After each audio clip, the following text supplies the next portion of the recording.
Television റേറ്റിംഗിൽ നിർണായക പരിഷ്കാരവുമായി കേന്ദ്ര വാർത്താ വിതരണ പ്രക്ഷേപണ മന്ത്രാലയം. ലാൻഡിംഗ് പേജ് വ്യൂവർഷിപ്പ് റേറ്റിംഗിൽ കണക്കാക്കില്ല. ലാൻഡിംഗ് പേജ് ഉപയോഗിക്കാനാവുക മാർക്കറ്റിംഗിനായി വേണ്ടി മാത്രം. ലാൻഡിംഗ് പേജിലെ ചാനലിന്റെ ലഭ്യതയെക്കുറിച്ച് റേറ്റിംഗ് ഏജൻസിയെ അറിയിക്കണമെന്നും കേന്ദ്ര സർക്കാർ. വിവരങ്ങൾ നൽകാൻ ശരത് ലാലുണ്ട് ഡൽഹിയിൽ നിന്നും. ശരത്ത്, നിർണായകമായ തീരുമാനമാണ് കേന്ദ്ര സർക്കാരിന്റെ ഭാഗത്തുനിന്നുണ്ടായത്. ലാൻഡിംഗ് പേജിൽ നിർണായക പരിഷ്കാരം വരുത്തിയിരിക്കുന്നു കേന്ദ്ര വാർത്താ വിതരണ പ്രക്ഷേപണ മന്ത്രാലയം. എങ്ങനെയാണ് വിവരങ്ങൾ? അരണ്യ, കഴിഞ്ഞ കുറെ കാലങ്ങളുമായി ഇത് സംബന്ധിച്ച വിവാദങ്ങളൊക്കെ ഒരു തടയിടാൻ വേണ്ടിയാണ് കേന്ദ്ര ഇൻഫർമേഷൻ ബ്രോഡ്കാസ്റ്റിംഗ് മന്ത്രാലയം ഇത് സംബന്ധിച്ച നിർദ്ദേശങ്ങൾ പുറത്തിറക്കിയിരിക്കുന്നത്. ഇനി ലാൻഡിംഗ് പേജ് ബാർക്ക് റേറ്റിംഗിലെ ആധാരമായി കണക്കാക്കില്ല. അതിന് പകരം വളരെ നിർണായകമായ കാര്യങ്ങളാണ് ഈ കേന്ദ്ര സർക്കാർ വ്യക്തമാക്കിയിരിക്കുന്നത്.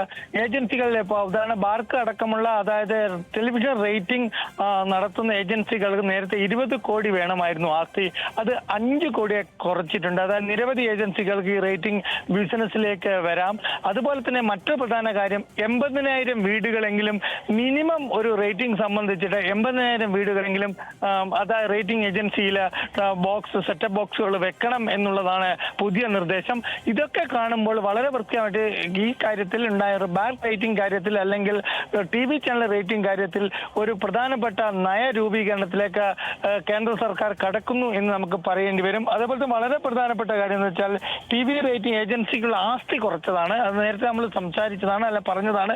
അത് നേരത്തെ 20 കോടിയായിരുന്നു, അതിപ്പോൾ 5 കോടി തിരിച്ചു. അതിപ്പോൾ ഒരു മത്സരം വരാൻ വേണ്ടി 5 കോടി ഇൻവെസ്റ്റ് ചെയ്യുന്ന ഏതൊരു വ്യക്തിക്കും അല്ലെ ഏതൊരു സ്ഥാപനങ്ങൾക്കും റേറ്റിംഗിലേക്ക് ആ റേറ്റിംഗ് അല്ലെങ്കിൽ സെറ്റപ്പ് ബോക്സ് വെക്കാൻ പറ്റുന്ന കാര്യങ്ങളിലേക്ക് പോകാം.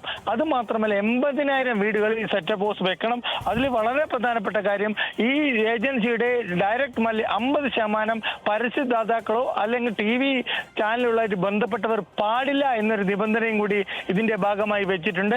ഏതായാലും ഈ കാര്യങ്ങളൊക്കെ ഈ റേറ്റിംഗിനെ കുറിച്ചുള്ള കാര്യങ്ങൾ കേന്ദ്ര സർക്കാർ കൂടുതലായി ഇടപെടുന്നു എന്നതാണ് നമുക്ക് ഇക്കാര്യത്തിൽ വ്യക്തമാക്കാൻ പറയുന്നത്. ഏതായാലും ഇത് സംബന്ധിച്ച നിർദ്ദേശങ്ങൾ കേന്ദ്ര വാർത്താ വിതരണ INB മിനിസ്ട്രി ഇപ്പോൾ പ്രസിദ്ധീകരിച്ചു കഴിഞ്ഞിട്ടുണ്ട്. ഏതായാലും നാളത്തെ കാര്യത്തിൽ എന്താണ് ബാർക്ക് റേറ്റിംഗ് അല്ലെങ്കിൽ എന്താണ് ടാം റേറ്റിംഗ്, ഈ കാര്യങ്ങളിലൊക്കെ നിരവധി ഏജൻസികൾ ഈ കാര്യത്തിൽ കൂടുതൽ മത്സരം വരുന്ന രീതിയിലേക്ക് കാര്യങ്ങൾ പോകുന്നു. അതിനുവേണ്ടി കേന്ദ്ര സർക്കാർ അതായത് 20 കോടിയായിരുന്നു നേരത്തെ ഇത്തരം ഏജൻസികളുടെ അല്ലെങ്കിൽ ലൈസൻസ് ഫീ, അത് മാറ്റി 5 കോടിയിലേക്ക് മാറ്റിയിരിക്കുന്നു. അതായത് നിരവധി ഏജൻസികൾക്ക് ഈ കാര്യത്തിൽ കാര്യങ്ങൾ ചെയ്യാം. പക്ഷേ വളരെ വ്യക്തമായി പറയുന്നത് 80,000 വീടുകളെങ്കിലും ഒരു സംസ്ഥാനത്ത് ബാർക്കിംഗ് റേറ്റിന്റെ ഭാഗമായി ഉണ്ടായിരിക്കണം അല്ലെങ്കിൽ റേറ്റിംഗിന്റെ ഭാഗമായി ഉണ്ടായിരിക്കണമെന്നാണ് കേന്ദ്ര സർക്കാർ നിജപ്പെടുത്തിയിരിക്കുന്നത്. ഏതായാലും ലാൻഡിംഗ് പേജ് സംബന്ധിച്ചിട്ടുള്ള അല്ലെങ്കിൽ ലാൻഡിംഗ് പേജ് എടുക്കുന്നതുകൊണ്ട് അത് ആ റേറ്റിംഗിൽ അല്ലെങ്കിൽ ലാൻഡിംഗ് പേജിൽ എടുക്കുന്ന ഈ റേറ്റിംഗിൽ അത് കണക്ക് കൂട്ടാൻ പാടില്ല എന്ന കർക്കശ നിബന്ധനയും കൂടിയിട്ട് ഏജൻസി വ്യക്തമാക്കിയിട്ടുണ്ട്.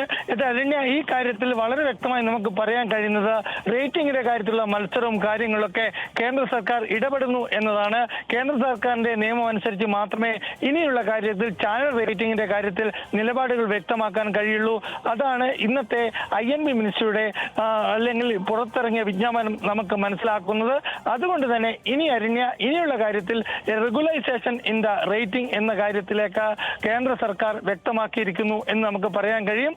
ഏതായാലും നാളെ മുതൽ ഈ കാര്യം വരും അല്ലെങ്കിൽ നിയന്ത്രണത്തിൽ വരുമെന്നാണ് കേന്ദ്ര സർക്കാർ വ്യക്തമാക്കുന്നത്. ലാൻഡിംഗ് പേജ് ഇനി മുതൽ റേറ്റിംഗിൽ കണക്ക് കൂട്ടില്ല എന്നതാണ് ഏറ്റവും പുതിയ വിവരമായിട്ട് നമുക്ക് പറയാൻ കഴിയുന്നത്. അരുണ്യ, ലാൻഡിംഗ് പേജ് വാങ്ങിക്കൊണ്ട് വ്യൂവർഷിപ്പിൽ ഒന്നാമതെത്തുന്ന ചാനലുകൾക്കുള്ള തിരിച്ചടിയാണ് കേന്ദ്ര സർക്കാരിന്റെ പുതിയ നയത്തിലൂടെ സംഭവിക്കാൻ പോകുന്നത്. ശരത് ലാലാണ് ഡൽഹിയിൽ നിന്നും ഈ വാർത്തയുടെ വിശദാംശങ്ങൾ നൽകിയത്.